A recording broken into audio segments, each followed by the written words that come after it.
Bu Menteri. Ibu Menteri. Silakan.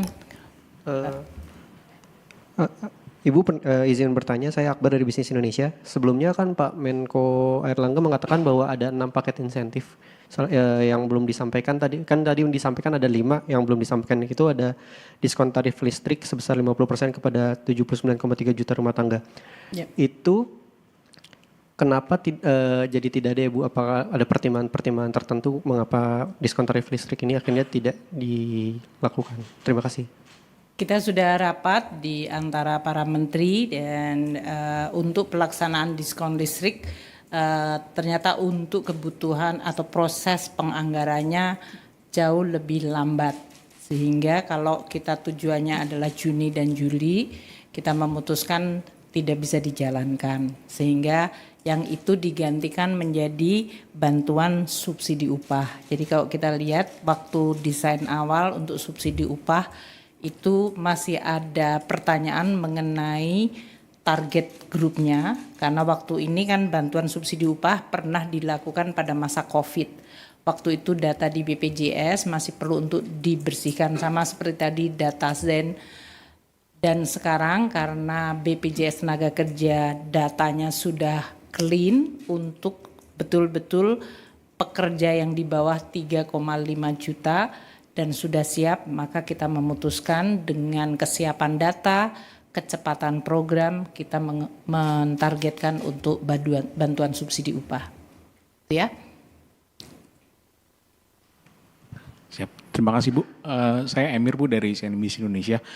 Mau tanya terkait dengan diskon tarif tol itu kan sifatnya sukarela Bu ya kepada BUJT.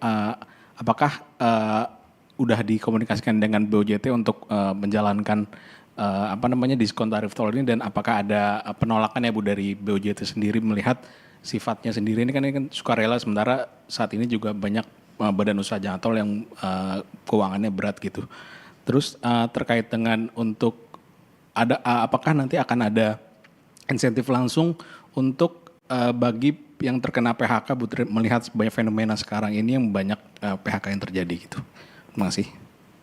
Untuk yang tadi diskon tarif tol, Kementerian PU telah melakukan surat edaran. Memang betul ini kan non APBN, jadi badan BUJT tadi, Badan Usaha Jalan Tol yang akan melakukan. Kita selama ini tetap akan memantau mengenai hitung-hitungan bisnis mereka.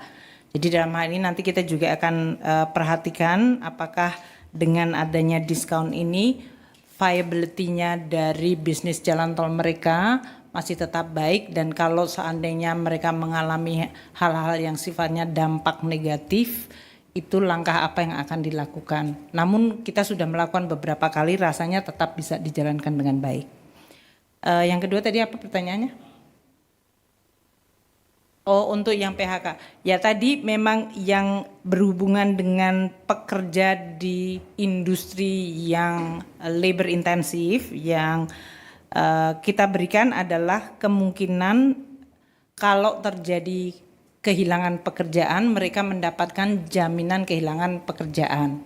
Dan ini iurannya kita berikan diskon 50%. Untuk diketahui saja oleh teman-teman bahwa untuk JKK ini APBN sudah memberikan top up bantuan supaya BPJS bisa memberikan JKK untuk para pekerja yang kehilangan pekerjaan dengan sekaligus mengambil JKK tersebut. Sehingga ini tetap BPJS Kesehatan Keuangannya tetap ada, APBN memberikan dukungan langsung, dan para pekerja yang mengalami kehilangan pekerjaan akan diberikan juga jaminan kehilangan pekerjaan. Pemerintah terus akan mengakselerasi berbagai program-program yang bisa menciptakan kesempatan kerja. Tadi telah diinventarisir. Pertama, untuk anggaran bagi rehabilitasi sekolah. Itu dilakukan untuk Kementerian Dikdasmen, renovasi sekolah, itu akan segera dilakukan untuk sekitar 300.000 sekolah dengan anggaran 16,9 triliun. Ini sudah mulai dijalankan. Yang kedua, Menteri PU juga akan mengakselerasi pembangunan irigasi, ya Pak Menteri, dalam hal ini untuk mendukung ketahanan pangan. Ini juga proses anggarannya sudah dilaksanakan untuk segera bisa dilaksanakan konstruksinya pada bulan Juli atau paling lambat Agustus sebelum musim tanam yang tadi Pak Menteri Pertanian itu 12 triliun rupiah. Dan juga untuk sekolah rakyat itu ada 100 titik plus 100 dari swasta dengan jumlah murid 10.000.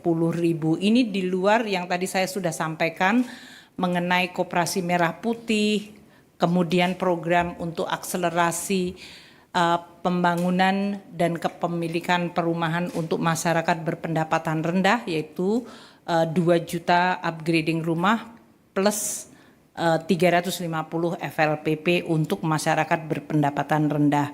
Itu 84 triliun anggarannya sendiri.